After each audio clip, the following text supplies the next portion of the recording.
ಇವತ್ತು ನಾನು ಮಕ್ಕಳಲ್ಲಿ ವಿಟಮಿನ್ ಡಿ ಡಿಫಿಷಿಯನ್ಸಿ ಬಗ್ಗೆ ಮಾತಾಡೋಣ ಅಂತ ಅಂದ್ಕೊಂಡೆ. ಹೆಲೋ, ನಾನು ಡಾಕ್ಟರ್ ಅವನಿ ಹೆಗ್ಡೆ, ಪೀಡಿಯಾಟ್ರಿಷಿಯನ್ ಅಕ್ಷಾ ಹಾಸ್ಪಿಟಲಲ್ಲಿ. ಕ್ಯಾಲ್ಶಿಯಂ ಮತ್ತು ವಿಟಮಿನ್ ಡಿ ಅನ್ನೋದು ಮಕ್ಕಳ ಗ್ರೋತಿಗೆ ತುಂಬಾ ಅವಶ್ಯಕತೆ. ಅವ್ರ ಬೋನ್ಸಿಗೆ, ಹಲ್ಲಿಗೆ, ಮಸಲ್ಸಿಗೆ, ಓವರ್ ಆಲ್ ಡೆವಲಪ್ಮೆಂಟ್ ಆ್ಯಂಡ್ ಗ್ರೋತಿಗೆ ಕ್ಯಾಲ್ಶಿಯಂ ಮತ್ತು ವಿಟಮಿನ್ ಡಿ ಅನ್ನೋದು ತುಂಬಾ ಅವಶ್ಯಕತೆ.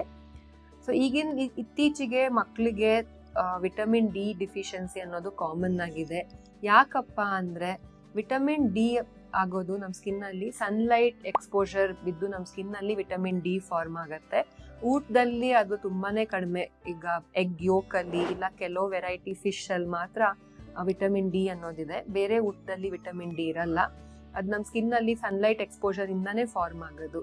ಸೊ ಈ ತುಂಬ ಮಕ್ಕಳು ಇಂಡೋರ್ಸ್ ಟೈಮ್ ಸ್ಪೆಂಡ್ ಮಾಡ್ತಾ ಇದ್ದಾರೆ, ಇಲ್ಲ ಆಚೆ ಹೋಗೋರು ಸನ್ಸ್ಕ್ರೀನ್ ಅನ್ನೋದು ಜಾಸ್ತಿ ಯೂಸ್ ಮಾಡ್ತಾ ಇದ್ದಾರೆ, ಇಲ್ಲ ಕ್ಲೌಡಿ ವೆದರು, ನಮ್ಮ ಸ್ಕಿನ್ ಕಲರು ಅದ್ರ ಮೇಲೂ ಡಿಪೆಂಡ್ ಆಗುತ್ತೆ. ಸೊ ವಿಟಮಿನ್ ಡಿ ಮತ್ತು ಕ್ಯಾಲ್ಶಿಯಂ ಕಡಿಮೆ. ಇವಾಗ ವಿಟಮಿನ್ ಡಿ ಡಿಫಿಷಿಯನ್ಸಿ ಇದ್ದರೆ ಕ್ಯಾಲ್ಶಿಯಮ್ಮು ನಮ್ಮ ಹೊಟ್ಟೆಯಿಂದ ಅಬ್ಸಾರ್ಬ್ ಆಗಲ್ಲ ಊಟದಿಂದ. ಸೊ ಕ್ಯಾಲ್ಶಿಯಂ ಅಬ್ಸಾರ್ಬ್ ಆಗೋಕ್ಕೆ ವಿಟಮಿನ್ ಡಿ ತುಂಬಾ ಅವಶ್ಯಕತೆ. ಸೊ ಮಗು ಸುಸ್ತಾಗ್ತಾ ಇದೆ, ಬೇರೆ ಬೇರೆ ಸಿಂಪ್ಟಮ್ಸ್ ಇರ್ಬೋದು, ಸುಸ್ತಾಗೋದು, ಇಲ್ಲ ಗ್ರೋತ್ ಸರಿಗಿಲ್ಲದೆ ಇರೋದು, ಆಗಾಗ ಅಲರ್ಜೀಸ್ ಆಗೋದು, ಆಗಾಗ ಇನ್ಫೆಕ್ಷನ್ಸ್ ಆಗೋದು, ಇದು ವಿಟಮಿನ್ ಡಿ ಡಿಫಿಷಿಯನ್ಸಿ ಇದ್ರೂ ಆಗ್ಬೋದು. ಸೊ ಇದಕ್ಕೆ ನಾವೇನು ಮಾಡ್ಬೋದು ಅಂದರೆ, ಆದಷ್ಟು ಮಕ್ಕಳು ಸನ್ಲೈಟಲ್ಲಿ at least between 10 AM to 3 PM direct sunrise ಇರಬೇಕು. ಆಗ ಒಂದು ಸ್ವಲ್ಪ ಬನ್ನಿಯನ್ನು ಕಡಿಮೆ ಬಟ್ಟೆ ಹಾಕೊಂಡು ಅರ್ಧ-ಮುಕ್ಕಾಲು ಗಂಟೆ ಹಾಗೆ ಆಡೋದು ನೆಸೆಸಿಟಿ. ಆಗ್ತಾ ಇಲ್ಲ ಅಂದರೆ, ಇಲ್ಲ ಕ್ಲೌಡಿ ವೆದರ್ ಇದ್ದಾಗ, ವಿಟಮಿನ್ ಡಿ ಸರಿ ಫಾರ್ಮ್ ಆಗ್ತಾ ಇಲ್ಲದೆ ಇರುವಾಗ ವಿಟಮಿನ್ ಡಿ ಸಪ್ಲಿಮೆಂಟ್ಸ್ ತೊಗೊಳೋದು ಒಳ್ಳೆಯದು.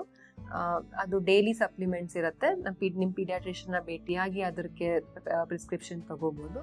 ಕ್ಯಾಲ್ಶಿಯಂ ಇದಕ್ಕೆ ನೋಡ್ಕೊಳ್ಳಿ, ಮಕ್ಕಳು ಹಾಲು ಇರೋವಂಥದ್ದು items at least 300 to 500 ml per day intake ಇರಬೇಕು.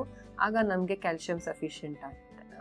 ಸೊ ನಿಮ್ಮ ಮಕ್ಕಳಿಗೆ ಏನಾದರೂ ಅವ್ರ ಗ್ರೋತ್ ಸರಿಗೆ ಆಗ್ತಾ ಇಲ್ಲ ಡಲ್ ಆಗ್ತಿದ್ದಾರೆ, ಅಲರ್ಜೀಸ್ ಫ್ರೀಕ್ವೆಂಟ್ ಆಗಿ ಆಗ್ತಿದೆ, ಇನ್ಫೆಕ್ಷನ್ ಫ್ರೀಕ್ವೆಂಟ್ ಆಗಿ ಆಗ್ತಿದೆ, ವೀಕ್ ಬೋನ್ಸ್ ಇದೆ, ಹಲ್ ವೀಕ್ ಆಗಿದೆ, ಈ ಥರ ಇದ್ದಾಗ, ಇಲ್ಲ even if you feel your child is not getting enough sunlight exposure in a day, not taking enough calciums, milk or milk products, please do meet your pediatrician and take the necessary help. Thank you.